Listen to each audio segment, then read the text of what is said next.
여러분은 월클 센터백이란 단어를 보면 누가 떠오르시나요? 라모스, 반다이크, 존 테리 모두가 각기 다른 선수를 떠올릴 겁니다. 하지만 월클 센터백이라는 카테고리 안에 아시아 국적 선수는 없을 겁니다. 한국에서는 2013년 홍정우가 야심차게 유럽에 도전장을 내밀었지만 아쉽게도 정착하지 못했습니다. 일본 국가대표인 요시다 마야는 프리미어리그 사우샘프턴에서 안정적으로 자리매김하면서 오랫동안 뛰었지만 사우샘프턴을 B클럽으로 분류하진 않습니다. 마야의 후배격이라 할 수 있는 토미야스 타케이루는 지난 시즌 아스널로 합류해 로테이션 멤버로 활약 중입니다. 아스날이 이번 시즌 프리미어리그 우승을 넘보고 있지만 토미야스를 우승의 핵심 멤버로 보는 시각은 많지 않은 게 현실입니다. 이처럼 아시아 센터백이 유럽에서 성공하지 못했던 이유는 여러 가지일 것입니다. 아시아 센터백에 대한 선입견도 무시하지 못할 겁니다. 아시아 센터백이 유럽 B클럽에서 성공한 사례가 전무하기 때문이죠. 축구는 이제 피지컬 스포츠가 아니라고 하지만 센터백 포지션은 다릅니다. 동등한 수비력을 지녔다고 해도 신체 조건과 운동 능력이 뛰어난 선수가 더 좋은 평가를 받는 게 현실입니다. 일반적으로는 유럽 선수들과 비교해 아시아 선수들의 체격이 좋지 않습니다. 동등한 실력이라면 굳이 아시아 센터백을 기용할 이유가 없습니다. 수비는 팀으로 한다는 오래된 명제는 축구가 아무리 발전해도 달라지지 않았습니다. 그만큼 수비에 있어서는 협업이 중요하죠. 이러한 시스템을 만들기 위해선 당연히 언어적 소통이 기본입니다. 최후방에서 수비 라인을 이끌어야 하는 센터백이 언어를 제대로 구사하지 못한다면 영입을 결정하기는 쉽지 않을 것입니다. 언어 문제를 비롯해 새로운 나라에서 새로운 환경에 적응한다는 건 여러모로 난관이 많습니다. 특히 한국 선수들은 더 유럽 진출이 어려웠습니다. 최근 들어서는 어린 선수들이 빠르게 군대를 다녀오면서 병역이 유럽 진출에 크게 걸림돌이 되지 않고 있지만 과거만 해도 군대를 가야 한다는 건 유럽 진출에 있어서 큰 걸림돌 중 하나였습니다. 하지만 아시아 선수가 빅리그에서 성공할 수 없다는 인식을 깨부순 차범근, 아시아 선수가 유럽 B클럽에서 성공할 수 있다는 걸 증명한 박지성, 그리고 아시아 선수가 월클이 될 수 없다는 인식을 깨부순 손흥민처럼 아시아 센터백에 대한 모든 선입견을 깨부수고 있는 김민재가 나타났습니다. 이탈리아 세리에 9월 이달의 선수, 이탈리아 축구협회 선정 10월 이달의 선수, 세리에 중개사인 CBS 스포츠 패널 선정 2022-2023 시즌 세리에 전반기 베스트 11. 분명 김민재는 세계적인 센터백으로 나아가고 있습니다.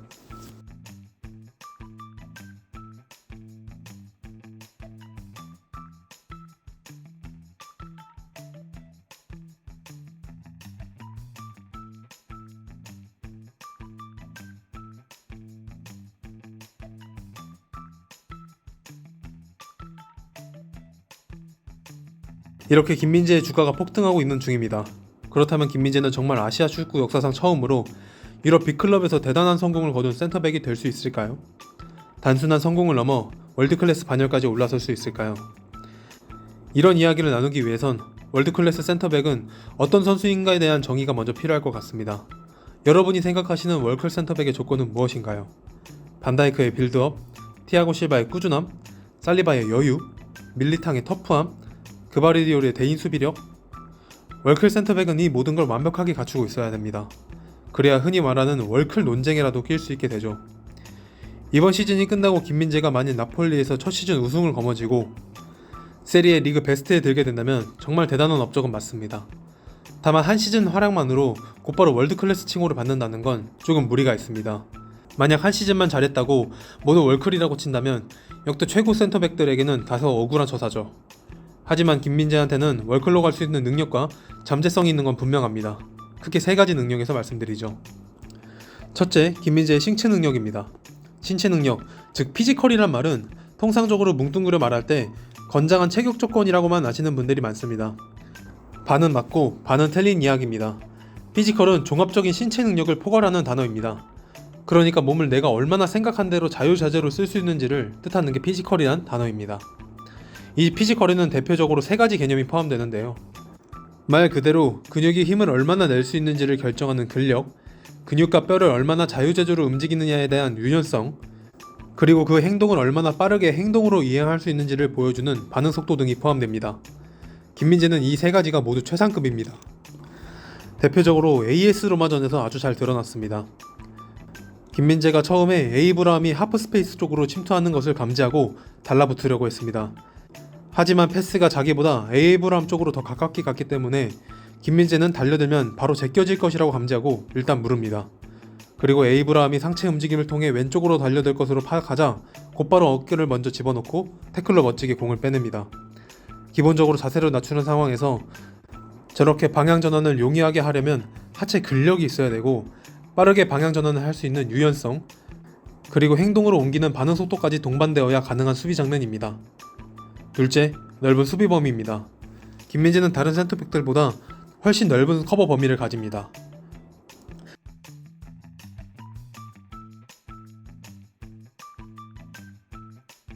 다시 말하면 김민재가 넓은 뒷공간을 혼자 커버해주니까 나폴리 선수들이 조금 더 마음 놓고 높이 올라갈 수 있다는 말인데요. 지난 유벤투스전을 돌이켜볼까요? 4-3-3 포메이션의 3미들 체제에서 중앙 수비형 미드필더 로보트카까지 올라간 상태, 나폴리는 이같이 수비형 미드필더도 전진하는 공격적인 축구를 구사합니다. 그래서 지금과 같이 3선에서 볼이 끊기게 되면 수비 앞공간이 벌어지는 위험한 상황이 경기 중에는 필연적으로 발생합니다. 하지만 김민재의 넓은 수비 커버 범위가 이럴 때 빛을 발합니다. 김민재는 순간적으로 3선 미드필더가 없음을 확인하고 패스가 들어오자마자 순식간에 앞으로 돌진합니다. 그리고 과감한 선택은 곧바로 보상을 받습니다. 이번 시즌 김민재의 히트맨만 봐도 이 선수가 센터백인지 수비형 미드필더인지 분간하기 힘듭니다. 그만큼 삼선과 측면까지 넓은 범위를 커버하는 김민재는 나폴리의 공격적인 축구를 구현하는 초석이죠. 다시 말해 김민재가 있기 때문에 나폴리는 본인들이 하려는 축구를 마음 놓고 할 수 있는 겁니다. 셋째, 빌드업 능력입니다. 기본적으로 B클럽의 센터백들은 볼을 많이 만지게 됩니다. 그래서 후방에서 얼마나 패스를 잘 넣어주고 안정적으로 빌드업 하는지는 현대 축구에서 센터백에게 빼놓을 수 없는 덕목입니다. 나폴리가 강팀이기에 당연히 김민재도 패스 횟수가 많은데요. 하지만 김민재는 패스만 많은 선수가 아닙니다. 많은 패스를 잘 넣어주는 센터백이죠. 패스 거리라는 지표가 그래서 중요합니다. 패스 거리가 길다는 건 볼을 그만큼 전진시켰다는 의미가 되기 때문입니다. 원래 우측 센터백인 김민재가 나폴리에서 좌측에서 뛰고 있다는 걸 감안하면 이런 수치는 정말 놀라울 정도입니다. 이 표는 나폴리의 살레르니타나전 패스맵입니다. 나폴리는 795개의 패스를 시도했는데 김민재를 통해서 볼이 많이 배급된다는 점을 볼 수 있죠. 김민재는 옆에 위치한 라흐마니에게도 돌리는 패스뿐만 아니라 앞쪽의 미드필더 지엘린스키, 왼쪽에 위에 있는 마리오 후이한테도 공격적인 전진 패스를 많이 찔러준다는 사실을 확인할 수 있습니다. 김민재는 탁월한 신체 능력, 넓은 수비 범위뿐만 아니라 현대 축구에서 센터백에게 요구하는 빌드업까지 장착하고 있다는 말이죠. 이런 세 가지 능력이 있기 때문에 김민재가 월드클래스 수비수로 가기에 충분한 것입니다. 한국의 역대급 센터백을 넘어 아시아 역대급 선수로 거듭나고 있는 김민재는 세리에 입성 첫 시즌부터 우승을 따낼 가능성이 높아지고 있습니다. 나폴리는 디에고 마라도나가 있던 1980년대 전성기를 구사했는데 마라도나와 함께 우승했던 1989, 90 시즌 이후로 리그 우승이 아직 없습니다. 하지만 현재 리그 2위인 인터밀란과 승점 13점 차이가 나면서 나폴리의 우승이 유력해지고 있는데요. 만일 이대로 나폴리가 우승을 차지하게 된다면 김민재는 맨체스터 유나이티드의 박지성이 2010-2011 시즌 프리미어리그 우승을 거머쥔 이후 약 12년 만에 유럽 빅리그에서 우승한 한국 선수가 됩니다. 우승의 중심이 된 선수는 평가가 더욱 높아질 수밖에 없습니다. 자연스럽게 김민재는 세리에 우승 센터백이라는 타이틀을 얻게 될 것이고 더 많은 클럽의 러브콜을 받게 될 것입니다. 이 모든 것들이 세리에 입성한 지 단 한 시즌도 되지 않아 일어난 일입니다. 아시아 역대급 센터백을 보유하게 된 한국, 이제껏 보지 못한 아시아를 넘은 월드클래스 센터백을 보게 될 날도 머지않은 것 같습니다. 그리고 우리는 이미 그 시작을 보고 있을지도 모릅니다. 지금까지 전수의 대식가였습니다.